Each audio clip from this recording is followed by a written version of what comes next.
ये सच है कि वक्त बहुत तेजी से दौड़ता है। वक्त उतनी ही गति से अपने साथ बहुत सारे बदलाव भी लाता है। क्या कभी किसी ने 30 साल पहले यह सोचा भी होगा कि आज की पूरी दुनिया इंटरनेट में समा जाएगी? शायद नहीं। कभी कभी मुझे खुद यकीन नहीं होता है, आसपास में जो भी देखता हूं मुझे एकदम सपने जैसा लगता है। ऐसा लगता है कि जैसे मैं किसी कंप्यूटर सिमुलेशन में हूं। जैसा कि एक मूवी आई थी मैट्रिक्स, कियानू रीव्स वाली, आपको याद होगी, बिल्कुल वैसा जैसा हमने उसमें देखा। खैर, यह तो रही मेरी कल्पना की बात, लेकिन अगर हम गौर करें तो आज हर चीज इंटरनेट पर आ गई है। आप बस क्लिक करके ऑनलाइन कुछ भी ऑर्डर कर सकते हैं। आप शॉपिंग, खाना, ऑनलाइन बुकिंग सब कुछ कर सकते हैं। यहां तक कि इस कोरोना काल में लोगों ने ऑनलाइन मीटिंग और पढ़ाई भी की है। अगर इसे साफ शब्दों में कहना हो तो हमें यह कहना चाहिए कि अब वाकई में इंफॉर्मेशन टेक्नोलॉजी का जमाना है। कभी आपने सोचा कि ये सारे एप्लीकेशन या सारे ऑनलाइन प्लेटफॉर्म की कार्यप्रणाली कैसे होती होगी? ये सब प्लेटफॉर्म्स किस तरह से काम करते हैं, कभी सोचा है? वैसे तो हम सब ने सॉफ्टवेयर और हार्डवेयर का नाम सुना ही होगा। सॉफ्टवेयर का तात्पर्य कंप्यूटर के चलने में मदद करने वाले एप्लीकेशन से है। वहीं हार्डवेयर के अंतर्गत कीबोर्ड, माउस, मॉनिटर इत्यादि आते हैं। जी हां, आज हम बात करेंगे सॉफ्टवेयर एज अ सर्विस यानी कि SaaS यानी कंपनी फ्रेशवर्क की। फ्रेशवर्क चेन्नई बेस्ड कंपनी है जिसकी स्थापना 2010 में हुई थी। यह company software as a service की सुविधा मुहैया कराती है। अब सॉफ्टवेयर एज अ सर्विस क्या होता है, इसको इस उदाहरण से समझते हैं। मान लीजिए मैंने एक बैंकिंग सॉफ्टवेयर बनाया और इस सॉफ्टवेयर को सभी बैंकों को बेचने की बजाय सस्ते दामों पर मैंने सॉफ्टवेयर को किराए पर देना शुरू कर दिया और हर महीने सॉफ्टवेयर इस्तेमाल करने का मैं सभी बैंकों से किराया लेने लगा। ठीक इसी तरह सॉफ्टवेयर ASA सर्विस कंपनियां अलग अलग सॉफ्टवेयर बनाती हैं और उन सॉफ्टवेयर को किराए पर देती हैं। फ्रेशवर्क कंपनी भी विभिन्न सॉफ्टवेयर का निर्माण करके देश विदेश की कई कंपनियों को सॉफ्टवेयर किराए पर देती है। आजकल सभी बड़ी कंपनियां सॉफ्टवेयर खरीदने की जगह सॉफ्टवेयर हर महीने किराए पर लेती हैं, क्योंकि सॉफ्टवेयर खरीदने की लागत ज्यादा होती है और उसी लागत को कम करने के लिए कंपनियां किराए पर सॉफ्टवेयर को लेती हैं। चेन्नई में 2010 में एक छोटे से कमरे में बनी यह कंपनी आज अमेरिकन स्टॉक एक्सचेंज नैस्डैक में लिस्टेड है। इस कंपनी की स्थापना गिरीश मातृभूथम ने की थी। दुनिया की बड़ी बड़ी कंपनियां जैसे कि पियर्सन, ब्रूडॉग, ब्रिजर्टन, फाइवर इस कंपनी के क्लाइंट्स हैं। तोशिबा और होंडा जैसी कंपनियां इसकी सर्विस लेने के लिए लाइन में लगी रहती हैं। इसके संस्थापक गिरीश मातृभूथम एवं उनकी टीम का अथक प्रयास एवं कठिन परिश्रम ही है जिसकी वजह से आज की तारीख में फ्रेशवर्क एक यूनिकॉर्न कंपनी कही जाती है। यानी इस स्टार्टअप की वैल्यू $1 बिलियन है। मात्र 11 सालों में इतनी बड़ी उपलब्धि पाना आसान काम नहीं था। आगे के भाग में हम जानेंगे गिरीश मातृभूथम के शुरुआती दौर की कहानी और ऐसा क्या हुआ था उनकी जिंदगी में जिसने उन्हें फ्रेशवर्क कंपनी बनाने के लिए प्रेरित किया। कभी किसी और कंपनी के लिए काम करने वाला इंसान कैसे खुद की इतनी बड़ी कंपनी का मालिक बन गया। इस कंपनी को बनाने में उन्हें क्या क्या मुश्किलात पेश आए, किस तरीके की दिक्कतों का सामना करना पड़ा। ऐसा क्या हुआ जिससे फ्रेशवर्क के 500 एम्प्लॉय रातों रात करोड़पति बन गए। एक स्टार्टअप का एक बड़ी कंपनी बनने तक का सफर। यह सब जानने के लिए मेरे यानी पीयूष के साथ जुड़े रहिए कुकू FM पर। खुदी को कर बुलंद इतना कि हर तकदीर से पहले खुदा भी बंदे से खुद पूछे, बता तेरी रजा क्या है। डॉक्टर इकबाल की इस मशहूर शायरी का सार यह है कि इंसान अगर चाहे तो मेहनत से कुछ भी कर सकता है। पहाड़ काटकर रास्ता निकाल सकता है, बंजर जमीन पर फसल उगा सकता है। और देखिए, मेहनत का रास्ता कांटों से भरा शुरू होता है, लेकिन इस रास्ते पर सफलता अवश्य मिलती है। और जो मेहनत करते हैं वो कभी किस्मत के भरोसे नहीं रहते। नमस्कार दोस्तों, आप सुन रहे हैं कुकू FM और इस भाग में हम बात कर रहे हैं फ्रेशवर्क के संस्थापक एवं CEO गिरीश मातृभूतम की और फ्रेशवर्क की शुरुआत की कहानी की। कहा जाता है कि आवश्यकता ही आविष्कार की जननी है। यह कथन बिल्कुल सत्य है।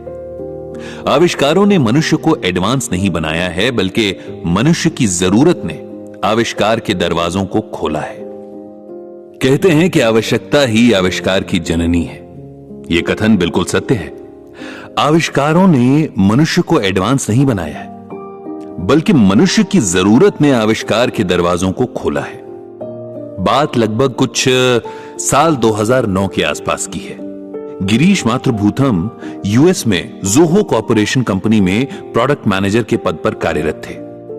प्रोडक्ट मैनेजर क्या होता है, उसका काम क्या होता है, उन्हें कुछ भी मालूम नहीं था।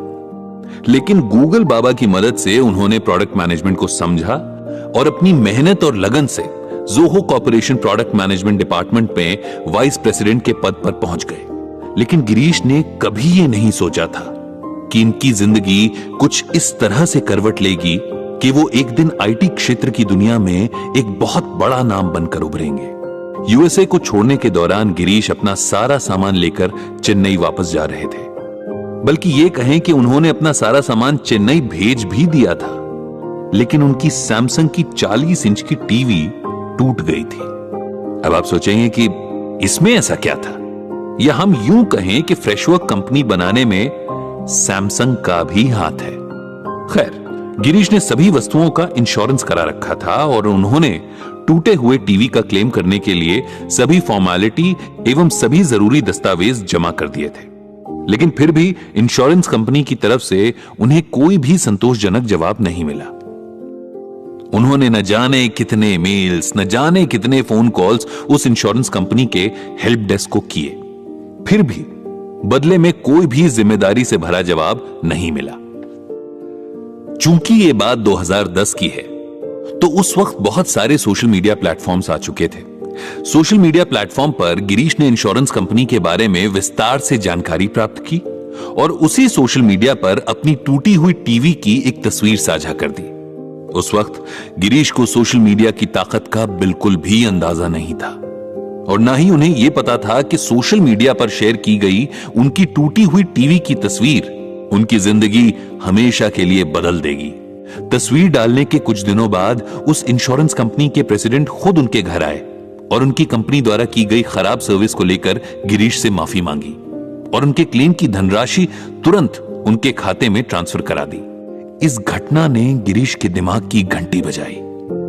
गिरीश ने हेल्प डेस्क कंपनियों की खामियों को जाना और यह समझा कि किस तरह एक उपभोक्ता आज के मार्केटिंग युग में राजा बन सकता है।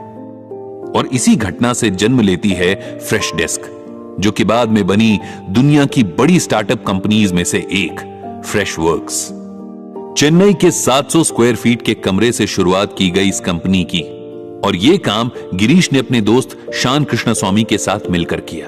बड़े से सपने को लेकर छोटे से कमरे में बनी फ्रेशवर्क कंपनी की वैल्यू आज 1300 करोड़ है। फ्रेशवर्क्स के क्लाइंट्स में देश की ही नहीं बल्कि विदेशों की कई नामचीन कंपनियां हैं। 40 वर्षीय गिरीश मातृभूतम ने दिखाया कि किस तरह से मात्र 10 साल के कार्यकाल में फ्रेशवर्क कंपनी स्टार्टअप कंपनीज की बेताज बादशाह बन सकती है। पर यह कैसे मुमकिन हो सका, अगर यह जानना है तो हमें गिरीश के बचपन में झांक कर देखना होगा। यह जानना होगा कि गिरीश को अपने जीवन में किन किन कठिनाइयों का सामना करना पड़ा। देखा जाए तो उनका बचपन संघर्षों से घिरा हुआ था।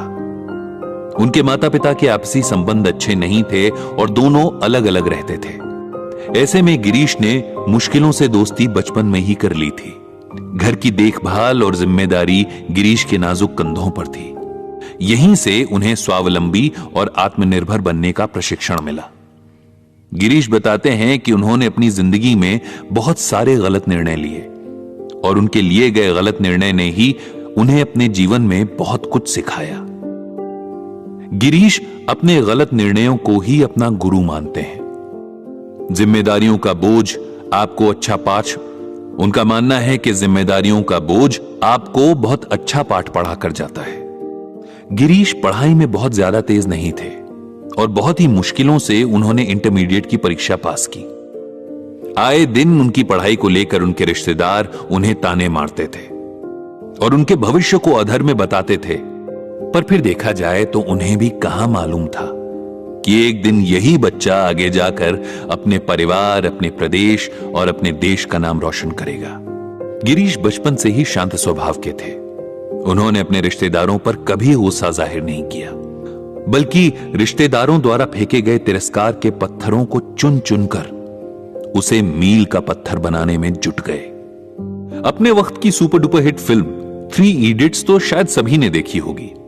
3 इडियट्स के फरहान को अपना पसंदीदा कैरेक्टर मानने वाले गिरीश ने भी अपने दिल की सुनकर अपने पैशन को फॉलो किया और उन्होंने इसमें सफलता भी अर्जित की।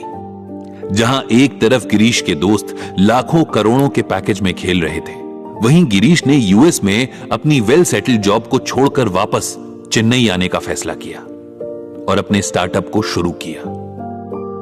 भारतीय सिनेमा के शौकीन गिरीश की जिंदगी खुद किसी हिंदी सिनेमा के स्क्रीन प्ले की तरह उतार चढ़ाव से भरी रही है। आपको हमारा यह भाग कैसा लगा, हमें कमेंट सेक्शन में जाकर बताना ना भूलें। हमें आपकी बातों का बेसब्री से इंतजार रहेगा। अगले भाग में हम चर्चा करेंगे फ्रेशवर्क के वर्क कल्चर की और साझा करेंगे संस्थापक गिरीश माथुरभूथम के बारे में कुछ और जानकारियां। किसी ने क्या खूब कहा है कि मंजिल उन्हीं को मिलती है जिनके सपनों में जान होती है। पंखों से कुछ नहीं होता, हौसलों से उड़ान होती है। सपने सभी देखते हैं, कुछ आंख बंद करके तो कुछ आंखों को खोलकर, लेकिन उन सपनों के सफर पर कुछ ही लोग चल पाते हैं। अगर आप में हौसला, यकीन और दृढ़ निश्चय है तो सपनों का यह सफर आसान हो सकता है। नमस्कार दोस्तों, आप सुन रहे हैं कुकू एफएम और इस भाग में हम बात करेंगे गिरीश माथुरभूथम के सपनों के सफर के बारे में। किस तरह से चेन्नई में जन्मा और पला बढ़ा एक साधारण सा लड़का असाधारण सा काम करके आज विश्व की एक बड़ी स्टार्टअप कंपनी का मालिक है। 26,000 से लेकर $1 बिलियन की कंपनी बनाने में गिरीश को 10 साल लग गए। वैसे अगर आम जिंदगी में देखा जाए तो ये एक सपने सरीखा सा है, लेकिन इसे सच किया गिरीश ने। पर उनके सपनों की डगर आसान नहीं थी। इस सफर में कई उतार चढ़ाव थे, हताशा थी, निराशा भी थी, लेकिन सबसे जरूरी चीज थी हौसला और यकीन। यकीन इस बात पर कि एक न एक दिन अपनी स्टार्टअप कंपनी को ऊंचाइयों पर ले जाना है और आईटी के क्षेत्र में देश का परचम लहराना है। जैसे होता है कि किसी भी नई चीज को शुरू करने से पहले कई समस्याएं सामने उभर कर आती हैं, वैसे ही आपके उस सफर में कई लोग ऐसे भी मिलेंगे जो आपके हौसले में और इजाफा करेंगे, और कुछ लोग ऐसे भी मिलेंगे जो आपके सामने नकारात्मक विचार रखेंगे। ठीक उसी तरह फ्रेशवर्क को भी तमाम दिक्कतों का सामना करना पड़ा। बात 2010 की है।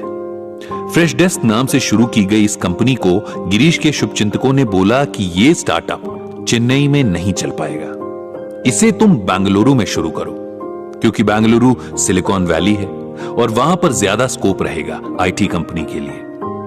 लेकिन गिरीश अपनी ही जिद पर अड़े रहे और अपनी इस कंपनी की नींव उन्होंने चेन्नई में ही डाली, मात्र 26,000 रुपए और 700 स्क्वायर फीट के वेयरहाउस में।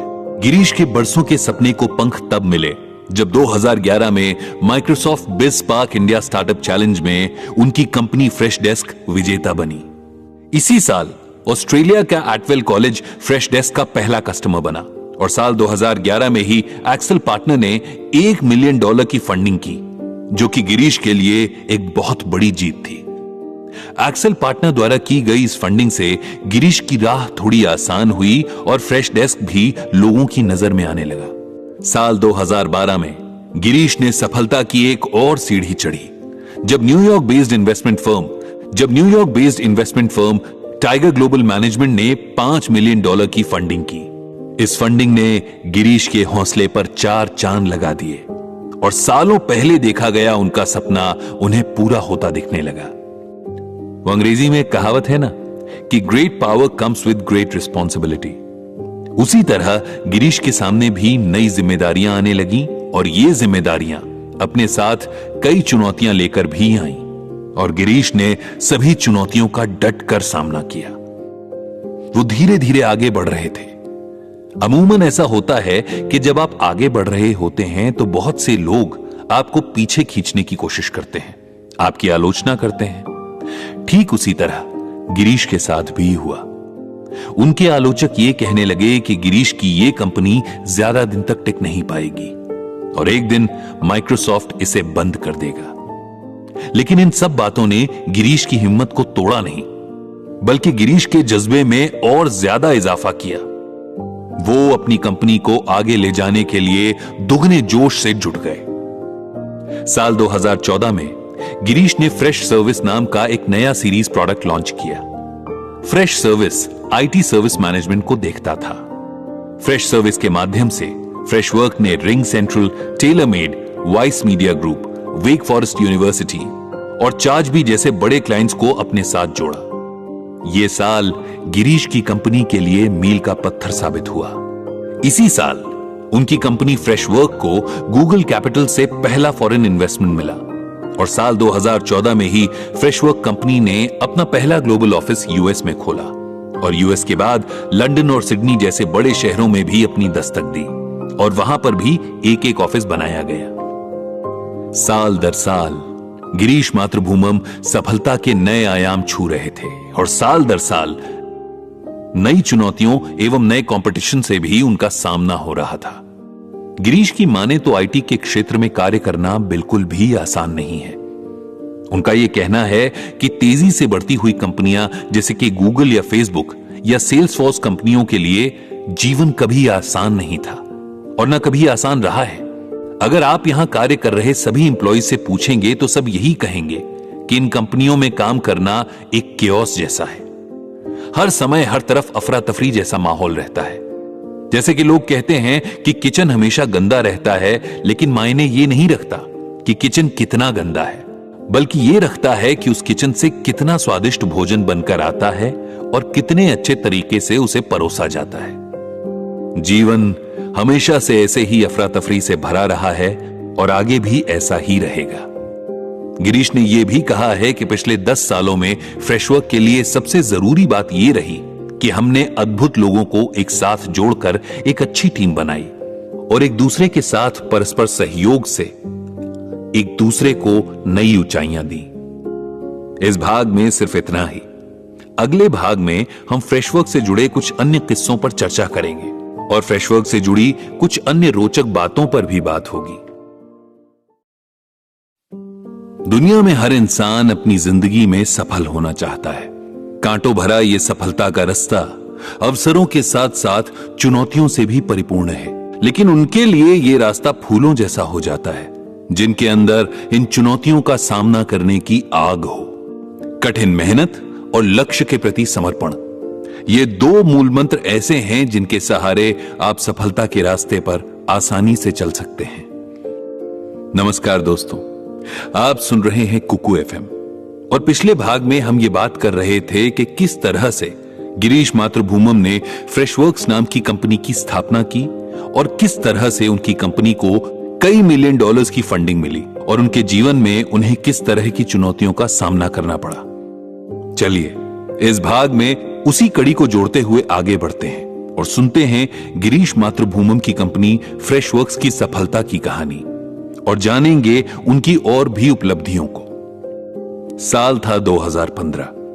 गिरीश लगातार सफलता की सीढ़ियों पर पांव रखते जा रहे थे और हर साल एक नई इबारत लिख रहे थे। उनकी कंपनी फ्रेशवर्क हर साल पिछले साल की तुलना से अच्छा काम करती जा रही थी और हर साल नए नए क्लाइंट्स जोड़ती जा रही थी। सिर्फ 6 लोगों से शुरू हुई ये कंपनी अब 400 से ज्यादा एम्प्लॉइज के साथ काम करने लगी थी। कुल मिलाकर कंपनी अब बड़ी होती जा रही थी। 700 स्क्वायर फीट का ऑफिस अब बड़ा होकर 60,000 स्क्वायर फीट के ऑफिस में तब्दील हो चुका था। अब फ्रेशवर्क कंपनी आईटी के क्षेत्र में एक बड़ा नाम बनती जा रही थी। इस कंपनी ने कई छोटी कंपनियां जैसे OneClick.in, कोनोटा और फ्लिप को भी खरीद लिया था।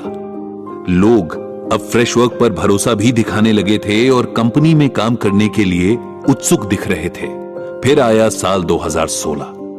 रजनीकांत के बहुत बड़े प्रशंसक गिरीश मातृभूमम को फिल्मों का शौक बचपन से ही था।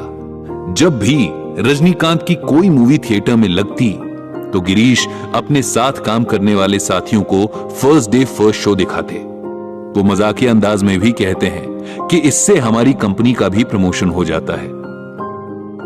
हर भारतीय सिनेमा प्रेमी की ख्वाहिश होती है कि भारतीय फिल्म को ऑस्कर मिले। उसी तरह सिनेमा प्रेमी होने के नाते गिरीश की भी ख्वाहिश है कि भारतीय फिल्म को ऑस्कर मिले और भारतीय सिनेमा ग्लोबल हो। खैर, भारतीय फिल्म को ऑस्कर कब मिलेगा ये तो भविष्य के गर्भ में है, लेकिन स्टार्टअप का ऑस्कर गिरीश को जरूर मिल गया है। जी हां, स्टार्टअप का ऑस्कर। साल 2016 में गिरीश की कंपनी को इकोनॉमिक टाइम्स द्वारा दिए जाने वाले ET startup of the year award से पुरस्कृत किया गया। फ्रेशवर्क को यह पुरस्कार क्लाउड बेस्ड मैनेजमेंट क्षेत्र में उत्कृष्ट प्रदर्शन के साथ साथ ग्लोबल एवं प्रॉफिटेबल होने के लिए भी मिला था। गिरीश के लिए यह अवार्ड बहुत मायने रखता है, क्योंकि इस अवार्ड में फ्रेशवर्क कंपनी की प्रतिद्वंदी बड़ी बड़ी स्टार्टअप कंपनियां जैसे ज़ीरोधा, ग्रोफर्स एवं ओयो रूम थीं। दिलचस्प बात यह है कि आज ये सभी कंपनियां फ्रेशवर्क की बड़ी क्लाइंट्स में से एक हैं। गिरीश लुत्फ लेते हुए सभी से कहते हैं कि आप सभी ज़ीरोधा एवं ग्रोफर्स जैसी कंपनियों का जमकर उपयोग करें, क्योंकि जितना ज्यादा ये कंपनियां तरक्की करेंगी उतना ही ज्यादा फ्रेशवर्क्स कंपनी भी तरक्की करेगी। फ्रेशवर्क्स कंपनी के लिए साल 2016 बहुत ही बड़ा साबित हुआ। ईटी अवार्ड से गिरीश के सपने में एक और अनमोल पंख लग गया था। यह कंपनी तेजी से और व्यापक रूप से बढ़ रही थी। फ्रेशवर्क्स ने महज 5 सालों में 144 देशों में अपनी उपस्थिति दर्ज करा ली थी। ये गिरीश और उनकी टीम का अथक प्रयास और उनकी निरंतर मेहनत का ही नतीजा है, जिसकी बदौलत गिरीश की कंपनी आज इस मकाम पर पहुंच गई है। फ्रेशवर्क्स कंपनी अब एक ग्लोबल ब्रांड बन चुकी थी। कई बड़े बड़े इन्वेस्टर्स का ध्यान फ्रेशवर्क्स कंपनी की ओर जा रहा था। 5 साल की कठोर तपस्या के बाद फ्रेशवर्क्स कंपनी को Apple, Google, YouTube, LinkedIn, Zomato, Ola cab और व्हाट्सएप जैसी कंपनियों को फंडिंग देने वाली American venture firm Sequoia Capital ने सीरीज एफ फंडिंग के तहत कुल $55 मिलियन की फंडिंग की। ये फ्रेशवर्क्स के उत्साह को 4 चांद लगा देने वाली घटना थी।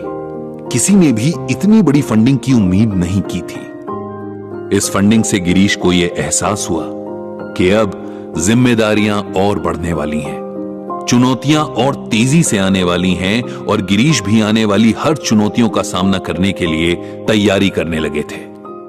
2016 में ही फ्रेशवर्क्स को पूरी तरह से ग्लोबल करने के लिए एक और कदम बढ़ाया गया। बर्लिन में फ्रेशवर्क्स ने अपना एक नया ऑफिस खोल लिया था और अपना दूसरा प्रोडक्ट फ्रेश सेल्स को भी लॉन्च किया। फिर आया साल 2017। फ्रेशवर्क्स ने खुद को रीब्रांड किया। यह वो मौका था जब फ्रेश डेस्क पूरी तरह से नए कलेवर के साथ फ्रेशवर्क्स बन चुका था। साल 2018 भी फ्रेशवर्क्स कंपनी के लिए बहुत ही लाभकारी रहा। इस साल Freshworks company unicorn company club में शामिल हो गई थी, यानी फ्रेशवर्क्स कंपनी की वैल्यूएशन $1 बिलियन की हो गई थी। फ्रेशवर्क्स ने एनुअल रिकरिंग रेवेन्यू में $100 मिलियन का जादुई आंकड़ा पार कर लिया और इसी साल फ्रेशवर्क्स ने फ्रेशवर्क्स 360 नाम से एक मल्टी प्रोडक्ट स्वीट लॉन्च किया। साल 2019 में फ्रेशवर्क्स ने कस्टमर एंगेजमेंट सॉफ्टवेयर सेगमेंट में 3 गार्टनर्स मैजिक क्वाड्रेंट रिपोर्ट में प्रवेश किया और 40वें स्थान पर आकर लगातार तीसरे साल फोर्ब्स क्लाउड 100 की सूची में स्थान प्राप्त किया। इसी साल फ्रेशवर्क्स और व्यापक होता गया।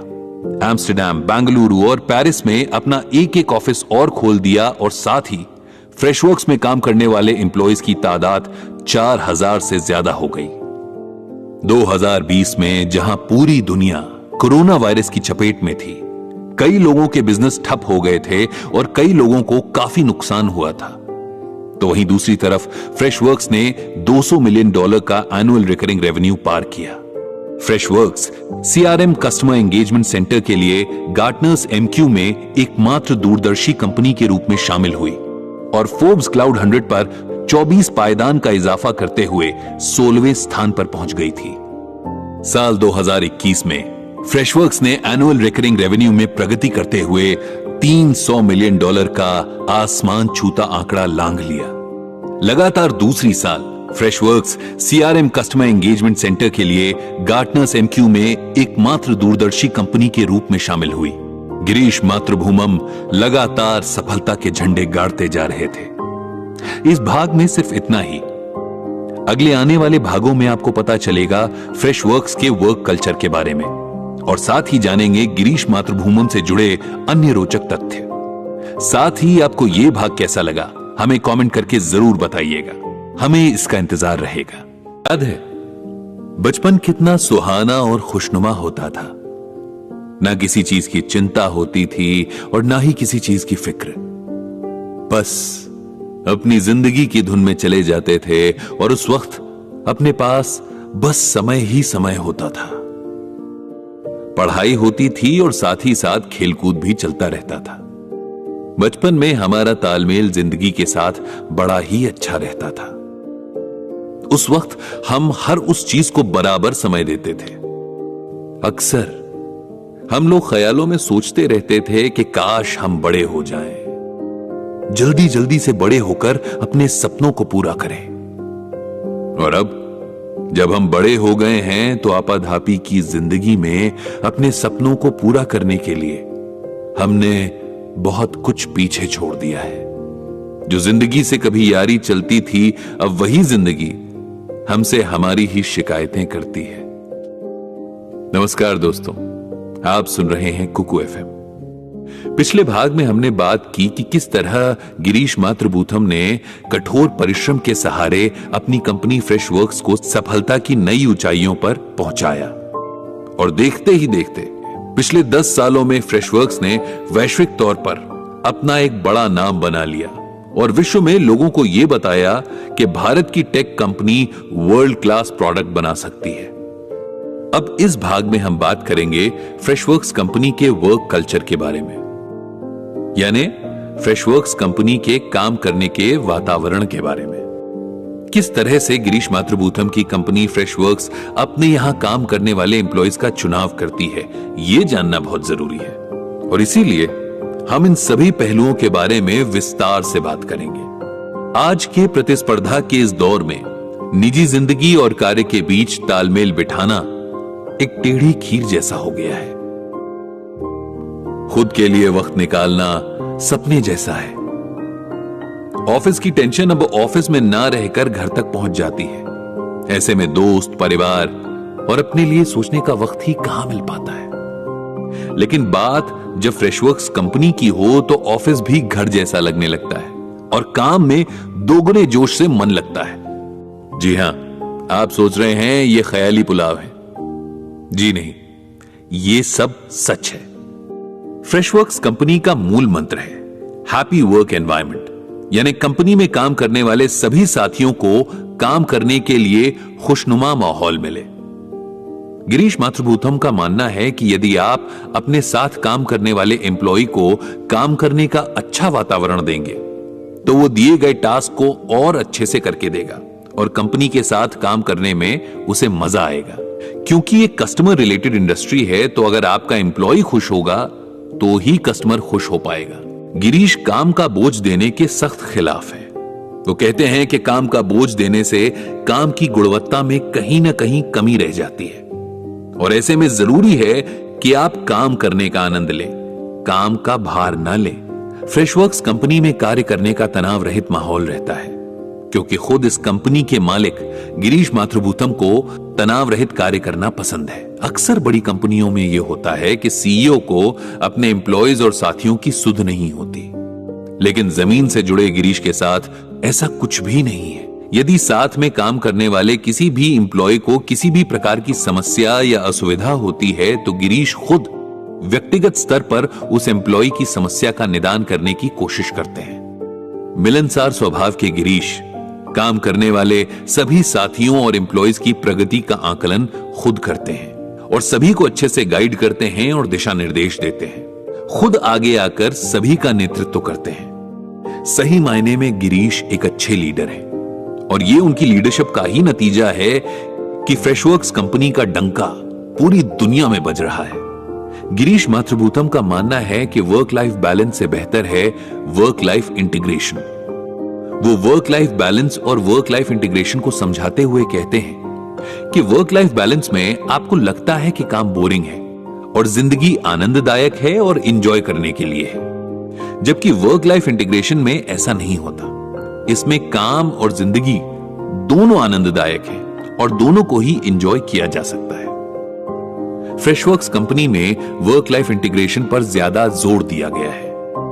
यह कंपनी हमेशा अपने यहां नए लोगों को यानी फ्रेशर्स को मौका देना पसंद करती है, क्योंकि फ्रेशवर्क्स कंपनी मानती है कि नए लोग अपने साथ अच्छी ऊर्जा और ताकत लेकर आते हैं और नए लोग पूरी तन्मयता से कार्य भी करते हैं। फ्रेशवर्क्स कंपनी में उम्मीदवारों का चयन उनके अंक और डिग्री को ध्यान में ना रखकर वो कार्य के लिए कितना पैशनेट है इस आधार पर किया जाता है, और यह भी देखा जाता है कि ये रोल उम्मीदवार पर सटीक बैठता है या नहीं। गिरीश का कहना है कि हम प्रतिभा का सम्मान करते हैं, ना कि किसी डिग्री या पद का। प्रतिभा के माध्यम से ही आप खुद को और फ्रेशवर्क्स कंपनी को आगे ले जा सकते हैं। वो ये भी मानते हैं कि कोई भी एम्प्लॉय बुरा नहीं होता, उसको दिया गया रोल या जिम्मेदारियां उसकी प्रतिभा के हिसाब से या तो होती हैं या नहीं होती हैं। इसका मतलब यह हुआ कि जिसमें जिसकी प्रतिभा हो उसको उसी के हिसाब से काम देना चाहिए। इससे उसके काम में और निखार आएगा और उसका मन भी काम में लगा रहेगा। यह बात गिरीश हमें उदाहरण देकर समझाते हैं कि यदि सचिन तेंदुलकर से कोई कहे कि आप बैटिंग बड़ी अच्छी करते हैं लेकिन अब आप बॉलिंग पर भी ध्यान दीजिए, तो शायद हमें सचिन तेंदुलकर जैसे महान बल्लेबाज नहीं मिल पाते। शायद हम कभी सचिन की 100 सेंचुरीज देख भी नहीं पाते। गिरीश अपने साथियों से यह भी कहते हैं कि मैनेजर ना बने बल्कि कोच बने। जिस तरह से एक कोच खिलाड़ी की कमी बताकर उसे दूर करने का भी तरीका बताता है, ठीक उसी तरह हम सभी को कोच की तरह अपने साथ या अपने नीचे काम करने वाले एम्प्लॉय को सही से काम करने का तरीका सिखाना चाहिए। गिरीश अपनी कंपनी फ्रेशवर्क्स में वर्क बुफे कल्चर को प्रोत्साहित करते हैं, जिसके अंतर्गत किसी का कोई रोल परिभाषित नहीं होता है, बल्कि जो व्यक्ति किसी विशेष कार्य के लिए उपयुक्त हो उसे वही कार्य दिया जाता है। उदाहरण के तौर पर यदि कोई व्यक्ति बहुत ज्यादा बात करता है और उसे बात करने का बहुत ज्यादा शौक है, तो फ्रेशवर्क्स कंपनी में उसे सेल्स और मार्केटिंग के क्षेत्र में कार्य करने को प्रोत्साहित किया जाता है। फ्रेशवर्क्स कंपनी में किसी भी प्रकार का सर्टिफिकेशन कोर्स करने का प्रावधान नहीं है। यहां तक कि इस कंपनी में एचआर मैनेजर का कोई पद है ही नहीं। देगा है ना अचरज वाली बात। तो इस भाग में बस इतना ही। इस भाग में हमने कई बातें जानी कि फ्रेशवर्क्स कंपनी का वर्क कल्चर और वो किस तरह से अपने यहां एम्प्लॉय की नियुक्ति करते हैं, किस तरह से फ्रेशवर्क्स कंपनी में काम करने का वातावरण बनाया जाता है, और गिरीश के विचारों को भी हमने इसके बारे में जाना। आपको हमारा ये एपिसोड कैसा लगा, ये आप हमें नीचे कमेंट बॉक्स में जरूर बताइए। हमें आपके कमेंट्स का बेसब्री से इंतजार रहेगा। अगले भाग में फ्रेशवर्क्स कंपनी के वर्क कल्चर के बारे में थोड़ा और जानेंगे, गिरीश माथुरभूतम के और नजरियों को भी जानेंगे और कुछ रोचक तथ्य भी आपसे शेयर करेंगे। तो सुनते रहिए कुकू एफएम।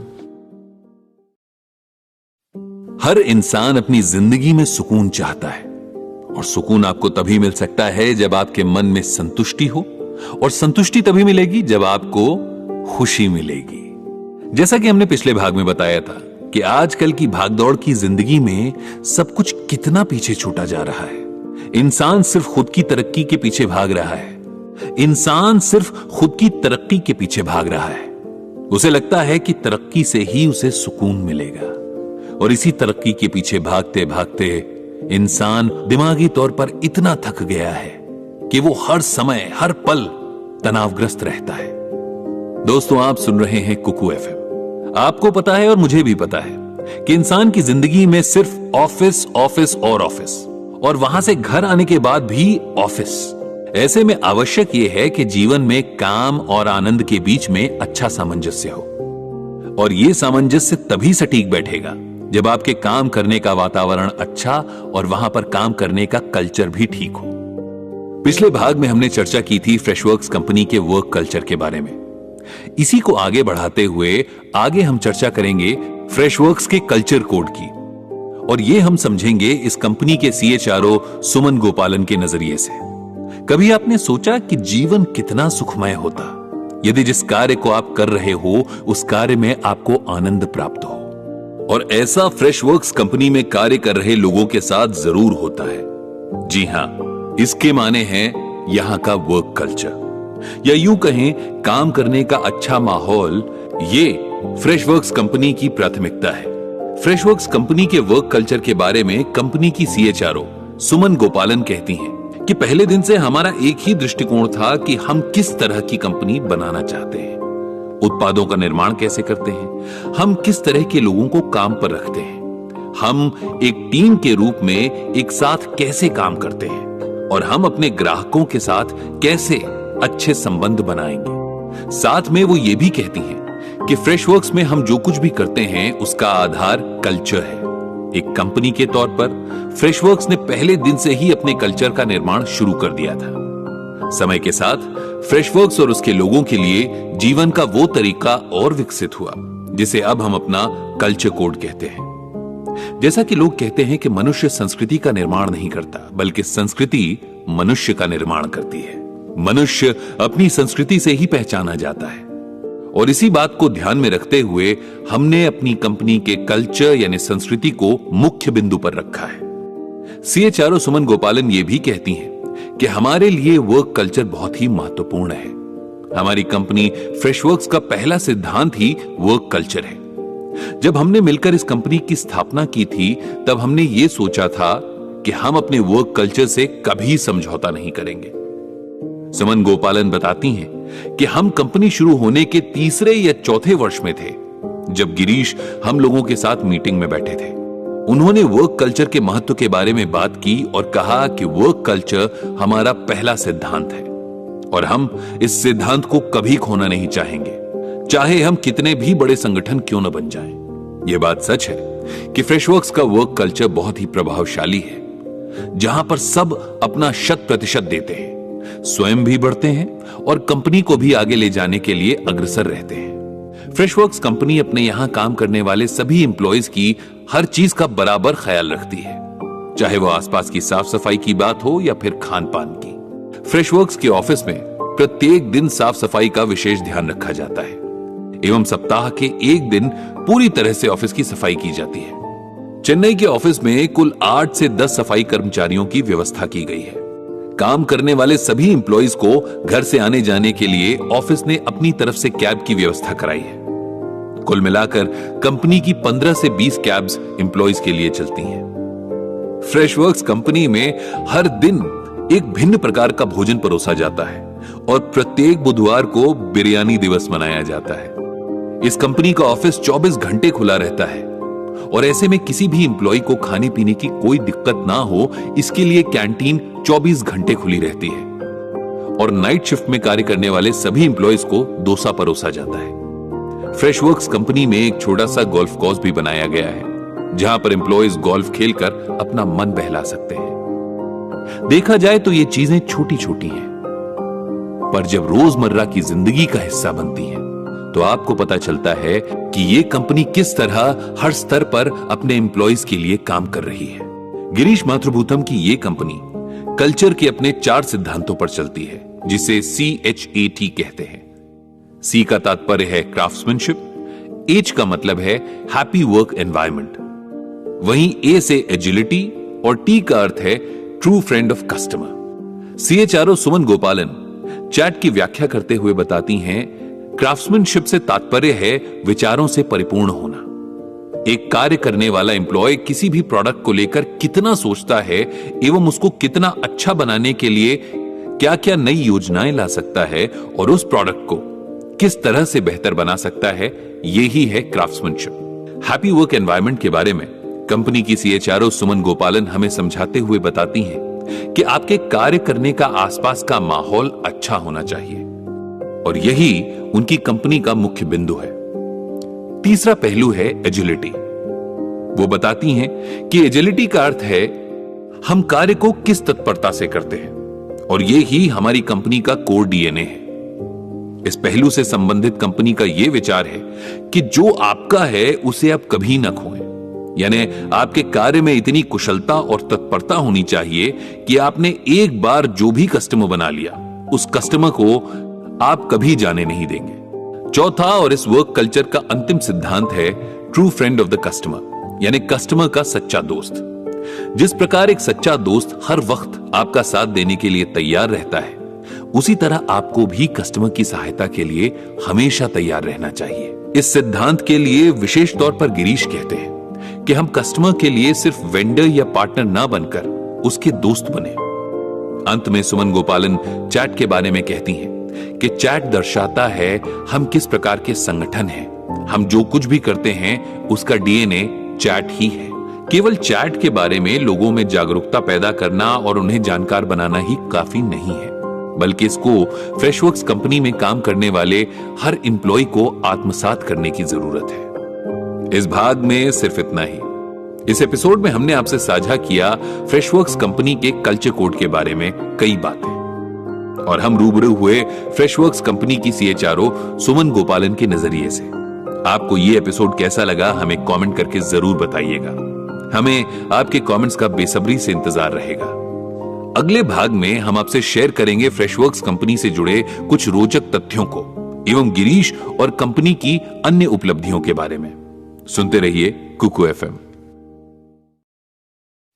अगर मैं आपसे पूछूं कि आपकी जिंदगी में सबसे ज्यादा जरूरी चीज क्या है, तो जाहिर सी बात है आप कहेंगे पैसा। फिर मैं आपसे पूछूंगा कि आप पैसे किसके लिए कमाते हैं, तो बिल्कुल आप कहेंगे कि पैसे मैं अपने परिवार को पालने पोसने के लिए कमाता हूं। और सच भी यही है। जी हां, इंसान की जिंदगी में परिवार सबसे ज्यादा अहम होता है। परिवार अपने आप में एक छोटी सी दुनिया होती है। जब आप बाहर की दुनिया से लड़कर, थक कर, हार कर वापस आते हैं, तो परिवार की दुनिया ही आपको सहारा देती है, आपके हौसले को बढ़ाती है, आपको ताकत देती है और आगे बढ़ने के लिए प्रेरणा भी। नमस्कार दोस्तों, आप सुन रहे हैं कुकू एफएम। पिछले भाग में हमने फ्रेशवर्क्स कंपनी के कल्चर कोड की बात की और इस कंपनी के कल्चर कोड को सीएचआरओ सुमन गोपालन के माध्यम से जाना। इस भाग में हम फ्रेशवर्क्स कंपनी के सीईओ गिरीश मातृभूतम की जिंदगी के बारे में बारीकी से जानेंगे और जानेंगे उनकी जिंदगी से जुड़े कुछ अन्य पहलुओं को, उनके परिवार, उनके बचपन के किस्सों को भी जानेंगे। शुरुआत करते हैं एक छोटी सी कहानी से। कहानी है श्रेक की। श्रेक दलदल में रहने वाला एक दानव था, लेकिन स्वभाव से बहुत ही शांतिप्रिय, सीधा साधा और सबकी मदद करने वाला था। श्रेक के दलदल पर परियों ने कब्जा कर लिया और उसे लॉर्ड फरक्वाद को सौंप दिया। अपने दलदल को वापस लेने के लिए श्रेक ने लॉर्ड फरक्वाद का सामना किया, तो लॉर्ड ने सामने शर्त रखी कि अगर वो ड्रैगन के द्वारा रक्षित महल से राजकुमारी फियोना को सुरक्षित ले आएगा, तो दलदल उसे सौंप दिया जाएगा। श्रेक सफलतापूर्वक राजकुमारी फियोना को ड्रैगन से बचाकर वापस ले आता है, लेकिन राजकुमारी फियोना को यह जानकर बड़ी निराशा होती है कि उसे किसी प्रिंस चार्मिंग ने नहीं बल्कि किसी दानव ने बचाया है।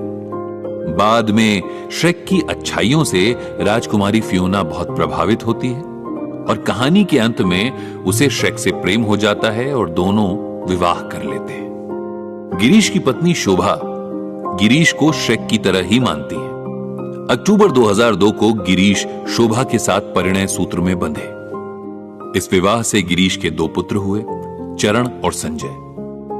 गिरीश की पत्नी शोभा कहती हैं कि अगर आप प्रिंस चार्मिंग हैं तो हर कोई आपको पसंद करता है, लेकिन अगर आप एक सामान्य व्यक्ति की तरह दिखते हैं, विशेष रूप से श्रेक की तरह, तो आप उनसे शुरुआत में प्रभावित नहीं होते। लेकिन यदि आप गिरीश को व्यक्तिगत रूप से जानते हैं तो आपको मालूम होगा कि गिरीश कितने अद्भुत इंसान हैं। हर कोई उनसे स्नेह करता है, उन्हें प्यार करता है। वजह क्योंकि गिरीश बेहद सरल स्वभाव के इंसान हैं जो जमीन से जुड़े हुए हैं। जिस तरह श्रेक का जीवन प्याज की तरह परतों से भरा हुआ था, उसी तरह गिरीश का भी जीवन कई परतों से भरा हुआ है। मार्च 1975 में तिरुचिरापल्ली में जन्मे रत्ना गिरीश मातृभूतम ने अपना बचपन सामान्य बच्चों की तरह व्यतीत किया था। जैसे कि बचपन में हमें खेलना कूदना बड़ा पसंद था, ठीक उसी तरह गिरीश को भी खेलना कूदना बहुत पसंद था। गिरीश बताते हैं कि बचपन में उन्हें बम्बरम यानी लट्टू नचाने का खेल बड़ा पसंद था। बम्बरम खेल में गिरीश हमेशा अव्वल आते थे। अपने बचपन की यादों को साझा करते हुए वो कहते हैं कि हमारे घर में 8 नारियल के पेड़, 5 आम के पेड़ और 1 पपीते का पेड़ था। मजाकिया लहजे में गिरीश कहते हैं कि उस समय तो केवल बंदर पपीते खाते थे, लेकिन अब डायबिटीज की वजह से मुझे पपीते खाने पड़ रहे हैं। वो अपने बचपन की यादों में डूब जाते हैं और बताते हैं कि मेरे तिरुचिरापल्ली घर के पास रामाराव अग्रहारम स्ट्रीट में स्ट्रीट क्रिकेट लीग हुआ करती थी। उस लीग में गिरीश जमकर क्रिकेट खेलते। इसके साथ ही उन्हें वीडियो गेम्स खेलने का भी बड़ा शौक था। अपने घर के पास ही एक स्थानीय वीडियो पार्लर में सुपर मारियो गेम्स खेलते रहते थे। उनका बचपन ठीक जा रहा था, लेकिन जब वो 7 साल के थे तब उनके माता पिता का तलाक हो गया। उनका अलगाव गिरीश के जीवन की पहली और शायद सबसे प्रभावशाली घटना बनी। 3 साल बाद उनके पिता ने दोबारा शादी की और बेटे गिरीश को अपने पास रखा। छोटे से गिरीश के लिए यह बहुत बड़ी बात थी और इसका उनके जीवन पर बहुत गहरा असर पड़ा। जहां इन शुरुआती अनुभवों ने गिरीश को एक स्वनिर्मित स्वावलंबी बना दिया था और किसी भी चुनौती का सामना करने के लिए वो मजबूत हो गए थे, वहीं इसी अनुभव ने उनकी भावनात्मक क्षमता को भी कमजोर किया था। गिरीश बताते हैं कि अपना भावनात्मक रूप न दिखाना उनकी कमजोरियों में से एक था। गिरीश कहते हैं कि आमतौर पर आपको प्यार या भावना दिखाने की क्षमता कहां से मिलती है? माता पिता से। और चूंकि बचपन में माता पिता के अलग हो जाने से उनकी एक क्षमता क्षीण हो गई थी, लेकिन अब कोशिश करके वो बेहतर है और अपना भावनात्मक रूप लोगों को दिखाते हैं और लोग उन्हें समझते भी हैं। उनके भावनात्मक रूप को ना दिखा पाने की कमजोरी से गिरीश की पत्नी शोभा भी अछूती नहीं रही। वो बताती हैं कि शादी के शुरुआती दिनों में गिरीश को समझना बेहद मुश्किल था, क्योंकि वो कोई भी भावनात्मक बात बांटते नहीं थे। बच्चों के जन्म लेने के बाद कभी कभी वो बैठकर रोती और सोचती कि बच्चों को और खुद को कैसे संभाले। धीरे धीरे उन्हें एहसास हुआ कि गिरीश ऐसे ही है। शोभा कहती हैं कि ऐसा नहीं है, गिरीश को किसी चीज की परवाह नहीं है, बल्कि इसको यूं देखना चाहिए कि वो खुद को व्यक्त नहीं कर पाते। अब भी ज्यादातर ऐसा ही है, लेकिन अब मुझे पता चल जाता है कि गिरीश क्या कहना चाहते हैं। गिरीश की पत्नी शोभा कहती हैं कि इंसान की जिंदगी में एक औरत का बहुत बड़ा हाथ होता है, खासतौर पर मां का। गिरीश को बचपन में मां की ममता नहीं मिली और इसकी वजह से वो खुद को भावनात्मक रूप से कमजोर मानते हैं। गिरीश और शोभा दोनों ही इस बात पर बहुत खास ध्यान देते हैं कि उनके दोनों बेटों की परवरिश किस तरह से हो रही है और दोनों ही कोशिश करते हैं कि उनके बेटे अपनी जिंदगी के छोटे मोटे निर्णय अपने आप लेना सीखे। गिरीश ने अपने जीवन की शुरुआत में ही ये जान लिया था कि जो माता पिता अपने बच्चों की ओर से सभी निर्णय लेते हैं, आगे चलकर वो उन्हें निर्णय लेने में कमजोर बना देते हैं। इस भाग में इतना ही। आपको इस भाग में हमने बताया गिरीश के व्यक्तिगत जीवन के बारे में और कैसा रहा उनका बचपन। गिरीश मातृभूतम की पत्नी शोभा का गिरीश के लिए क्या सोचना है, ये भी हमने इस भाग में जाना। आपको ये एपिसोड कैसा लगा, आप हमें नीचे कमेंट करके जरूर बताइएगा।